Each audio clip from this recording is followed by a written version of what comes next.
aí galera, tudo bem com vocês? Eu sou Patrícia Toninho e está começando mais um vídeo neste canal. E no vídeo de hoje eu vim falar sobre a China.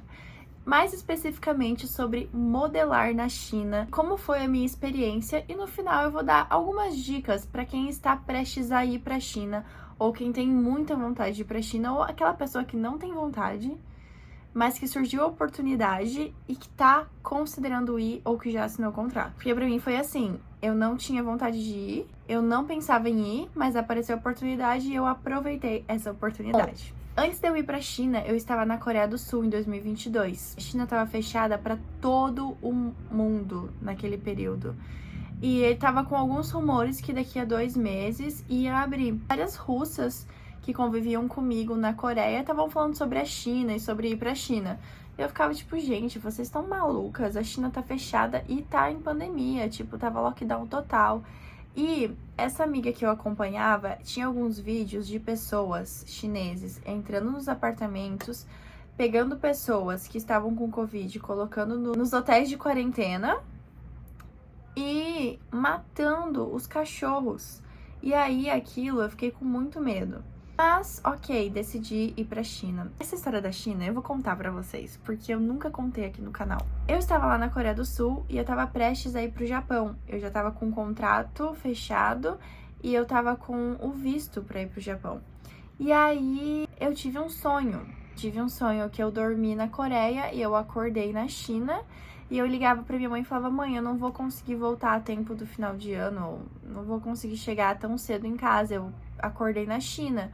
E ela falava assim, como assim, filho? Eu falei, eu dormi na Coreia e acordei aqui na China, eu vou ter que ficar um tempo aqui. Aquele sonho ficou na minha cabeça, porque eu acredito que tem sonhos que trazem mensagens espirituais, que trazem alguma mensagem pra sua vida, e tem sonhos que não.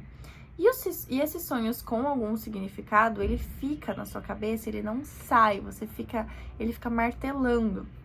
E eu falei pra uma russa do meu apartamento, ela falou assim, não deve ser nada demais, é porque todo mundo tá falando de China, é por isso. Um mês depois, eu nunca falei sobre China com a minha agência, nunca. Um mês depois, a minha agência me manda assim, Paty, posso te fazer uma ligação? É urgente. Eles me ligam e falam que eu recebi uma oportunidade muito boa pra ir pra China e pedindo se eu queria ir pra China ao invés do Japão. Assim, e de uma hora pra outra a gente já fez o visto, fizemos o contrato e eu fui pra China. A minha primeira vez na China foi um choque. Foi um choque primeiro porque eles estavam em pandemia e estava sendo muito rígido. Fiz quarentena, eles me faziam um teste PCR. Também foi um choque pra mim ter chegado na China e não ter conseguido entrar nas minhas redes sociais. Porque muita gente me falava, instala o VPN, instala o VPN. Só que eu não entendia o que era esse VPN. Então, hoje em dia, quando eu falo de VPN e alguém não entende, tá tudo bem. Você não precisa fingir que você entende, tá? Se você não entende, você tem que entender. Porque senão você vai ficar perdidaço quando você chega na China. O VPN, ele muda a localização do seu celular. Então, toda vez que você tem que... É um aplicativo que você baixa. Você baixa esse aplicativo, tem os gratuitos e tem os pagos. Eu tenho um pago muito bom, que ele não é caro. Ele não é caro, não é barato, ele tá na média. E ele é bom. Ele compete entre o melhor, só que esse melhor é muito caro. Então, ele compete com a qualidade desse. Eu vou deixar o link aqui embaixo para vocês instalarem, assinarem. Através desse link, também vocês têm 15% de desconto, tá bom? E tem que ativar ele a partir do momento que você entra na China, porque senão você não consegue mexer no Instagram, WhatsApp, Gmail, Hotmail, Google, tudo que é do Google, tudo que é do YouTube, enfim. Vocês podem ver também no meu vlog, eu vou colocar o meu vlog aqui no link da descrição. Quando eu cheguei na China, eu fiquei umas 24 horas incomunicável nas minhas redes sociais ou no meu WhatsApp. E quando eu ligava pro hotel, pra recepção do hotel, o inglês da moça era péssimo, então ela não me entendia.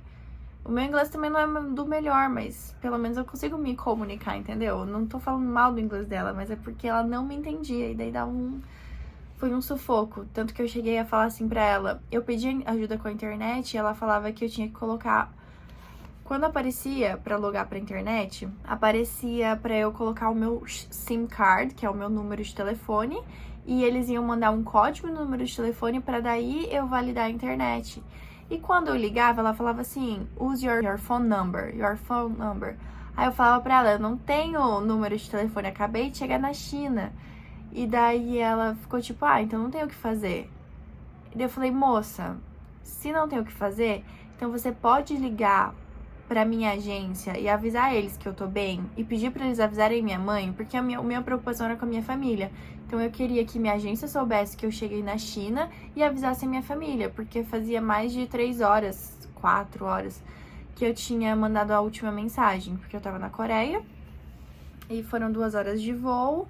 E do aeroporto até o lugar onde eu fui foi mais 1 hora. Até eu entrar nesse hotel, gente, olha, eu não sei, pra mim foi uma eternidade, porque eu tava com medo, sabe? Eu tava com medo de que a qualquer momento eles iam me mandar embora daquele país.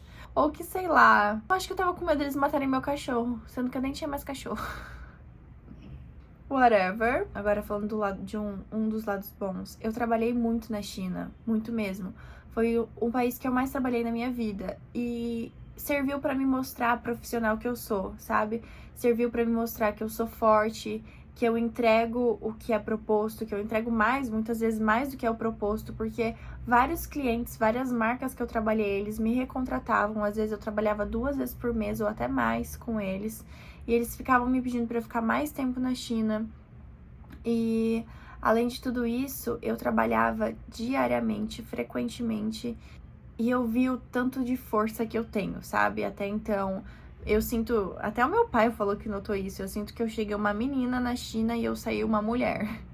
Eu saí uma pessoa assim, pronta pra resolver qualquer problema, manda o problema que eu tô resolvendo. Porque muitas vezes a gente tinha problema pra resolver, e quando você liga pra sua agência, até o inglês da agência não é muito bom. Então, assim, era uma coisa que eu ficava muito desesperada, porque pra mim foi muito difícil aprender a falar inglês. Só que depois que eu aprendi, ou eu ainda tô no processo, né, mas hoje em dia pra mim é muito mais simples. E aí eu pensei que as coisas ficariam mais simples, que seriam tudo bem. Aí eu cheguei na China e o povo chinês não fala. Até no aeroporto, na estação de trem, que deveria ter pessoas com mais variedade de línguas, não era. Então, várias vezes, assim, na estação de trem ou no aeroporto, às vezes eles me barravam e começavam a fazer perguntas e eu começava a ficar nervosa. E aí eu ligava pra minha agência e falava, olha, eu preciso de ajuda, você pode falar com o moço do aeroporto? Ela falava que sim. Aí eu entregava o telefone e os dois ficavam conversando, pipipi, papapó, blá, blá, blá, blá, blá, e bum, deu certo. E aí eu entrava. Então, assim, foi muito B.O. E também na China, você tem que brigar pelos seus direitos o tempo todo, sabe? Você tem que se impor pra ir no banheiro, no job. Então, assim, eu simplesmente falava, tô indo no banheiro. Você tem que ser um pouquinho menos educada. Educação é importante em todos os lugares. Mas eu quero dizer assim, se você ficar perguntando, que horas que a gente vai almoçar? Ou que horas que a gente vai no banheiro? Às vezes, dependendo do cliente, eles não te deixam ir no banheiro porque eles não querem perder tempo. Então, muitas vezes eu falava, aonde que é o banheiro? Eu tô indo. Sabe? Eu sempre fui educada, mas eu aprendi a ser educada num nível assim, de me impor também. Porque se eu não me impor na hora de ir no banheiro, eles iam me deixar 9 horas trabalhando sem ir no banheiro, entendeu? E eu sou uma pessoa que, como eu tomo muita água, eu preciso ir bastante no banheiro. Tanto que lá eu passei a beber menos água pra ir menos no banheiro. Falando em água, eu vou beber minha água. Sobre ter um bom relacionamento com a agência, graças a Deus eu tinha um bom relacionamento com a minha agência da China. Então, era mais simples pedir ajuda pra eles. Eles sempre estavam disponíveis pra me responder, pra me atender e pra me ajudar. Então, isso era essencial. Foi uma agência que, nossa, que eu gostei muito, assim. Uma coisa que foi muito difícil também, logo quando eu cheguei, como não podia a entrada dos brasileiros ainda, só tinha uma brasileira. Essa brasileira que eu acompanhava nos stories, ela se mudou pra outra cidade. E tinha uma brasileira na minha agência, mas ela tinha acabado de ter um bebê.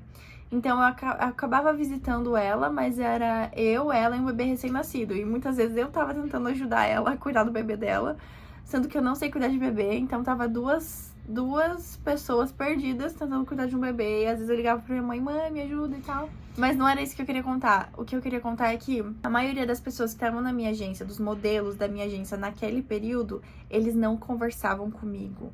e eles mal me falavam um oi. Então foi um período que eu me senti muito isolada, assim, foram 3 meses de muito trabalho e muito isolamento. Então foi muito difícil pro meu emocional, sabe? Olhando pra trás, assim, eu vejo que eu deveria ter percebido isso e começado a tratar logo o meu emocional, se bem que foi naquele período que eu comecei a terapia. Então eu deveria ter cuidado melhor do meu emocional daquele período pra não ter me deixado cair tanto, sabe? Porque eu deixei aquilo me atingir muito. Como eu tava com uma constância de jobs muito alta, eu trabalhava quase todos os dias, os meus outros colegas, os outros modelos da minha agência, eles não estavam com esse tanto de trabalho. E a minha agência postava tudo no mesmo grupo. Então isso eu percebi que foi um problemão, sabe? Porque eles me olhavam estranho quando eu chegava no carro da agência ou quando eu chegava na agência. Eu falava oi pra todo mundo, eles não me davam oi.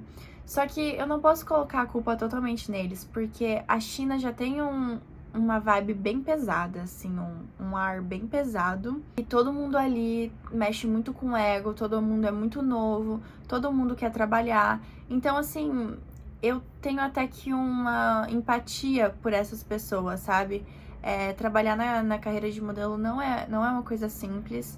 E eu já tive temporadas em que eu viajei, eu não trabalhei nada, e eu sei como que é ruim. É claro que a gente não pode deixar a inveja atingir o nosso coração, dominar o nosso coração, mas eu tenho empatia por eles. Hoje em dia eu tenho empatia por eles, mas na época eu realmente sofri, porque eu tava me sentindo sozinha, eu tava me sentindo excluída e eu não sabia como lidar com aquilo.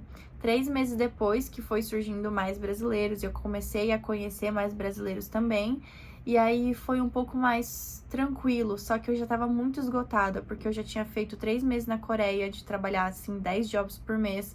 Já tinha feito 3 meses na China, e aí já tava no meu 7º mês na China, então, assim, eu tava muito esgotada mesmo. E o outro aspecto que foi muito difícil na China pra mim foi cuidar da minha alimentação e do meu corpo. Eu fiquei péssima, sério. O meu rosto encheu de espinha, ficou gordinho. Vocês podem ver nos vlogs. Eu realmente engordei bastante, porque assim, às vezes no almoço eles me davam hambúrguer. Só que assim, uma outra vez, ok, mas se eu tenho 5 trabalhos em uma semana, eu não posso comer hambúrguer nos 5 dias. Só que às vezes, a maioria das vezes era em outras cidades os trabalhos, então eu também não conseguia levar minha comida e às vezes eles não deixavam eu escolher. E quando eu trabalhava em cidades menores, não tinha opções, nem hambúrguer e nem salada, nem pizza, porque às vezes o international place que eles tinham, tipo, às vezes o restaurante internacional era de pizza e hambúrguer. E daí chegava a comida chinesa e era arroz, às vezes era até vegetal e frango, por exemplo, só que eles refogam em muito óleo. Então era uma comida muito oleosa. E confesso que muitas vezes era saboroso, porém a minha comida tem que ser muito restrita pra eu ficar no peso que eu preciso, sabe? Então, assim, desandou tudo. Aí aumentava a ansiedade toda vez que eu comia mal e eu chegava no aeroporto, eu ia e comprava mais chocolate. E se tornou uma bola de neve, sabe? Porque, assim, eu tava tão cansada que eu descontava na comida porque eu queria descansar. Muitas vezes, assim, eu percebi isso 1 ano depois, que muitas vezes eu começo a procurar comida, mas na verdade é porque eu tô cansada e eu preciso de energia. Só que a energia do momento que eu preciso não é da comida, é a energia do sono. Então, hoje em dia que eu tô aprendendo a ver, tipo, eu tô com fome, mas eu tô com fome mesmo ou eu tô cansada? Tô com fome mesmo ou tô com tédio? Ou tô irritada? Ou tô sei lá o que, sabe? E o lado bom da China, além de ter me transformado muito, porque eu costumo dizer que aquilo que te desafia te transforma, me desafiou muito, me transformou muito, eu evoluí muito como profissional e como ser humano, também foi o financeiro, que eu fui muito bem remunerada, e geralmente as pessoas que trabalham lá na China como modelo têm o mesmo relato de que a gente tem mesmo uma remuneração muito boa. Então, a China é um lugar que eu aconselho, sim, modelos aí, mas ir com o mindset de vai ser muito difícil, eu tenho que segurar a minha barra, eu tenho que ser um adulto e eu tô indo pra me transformar. Eu acho que tem que ir com o mindset de transformação e de realmente você vai fazer sua grana. Então, vai com o mindset de fazer dinheiro, de trabalhar E já aprenda a ter inteligência financeira. Aprenda a cuidar do seu próprio dinheiro, porque quando você volta da China, você vai estar lá com esse dinheiro todo, você tem que saber como que você vai lidar com esse dinheiro, porque pode ser que seus próximos contratos você não faça o mesmo dinheiro, porque não são todos os lugares que pagam como a China. Sobre o pagamento da China, a gente recebe por hora. Então, toda vez que você senta e começa a maquiagem, você já começa o seu timer do celular, tira um print e você só para o timer quando acaba o job. Aí você pausa, você para e tira print de novo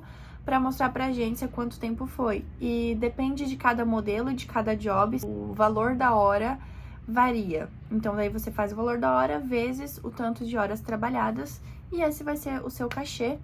Depois a agência desconta 50%, tá? Eu espero que eu tenha colocado todos os aspectos. Só pra gente repassar, os principais são VPN e com mindset de trabalho e transformação. Aprenda a lidar com o seu dinheiro e com o seu emocional. E é isso, cara. Viva, sabe? Aproveita. Vai conhecer os lugares turísticos, vai conhecer os outros estrangeiros. Conheça a cidade, aproveite com moderação os jantares que tem, os encontros de modelos que tem, os piqueniques de modelos, mas foque principalmente no seu trabalho e na sua evolução pessoal e profissional, tá bom? Espero que vocês tenham gostado desse vídeo. Comenta aqui embaixo o que mais você quer saber sobre a China. Comenta aqui embaixo se vocês querem que eu explique como faz o visto da China, porque eu recebo algumas perguntas sobre isso, mas eu não sei se todo mundo tá perdido nesse aspecto, porque às vezes a agência tem que ajudar, mas eu sei que a maioria das vezes a gente que faz tudo sozinho, né?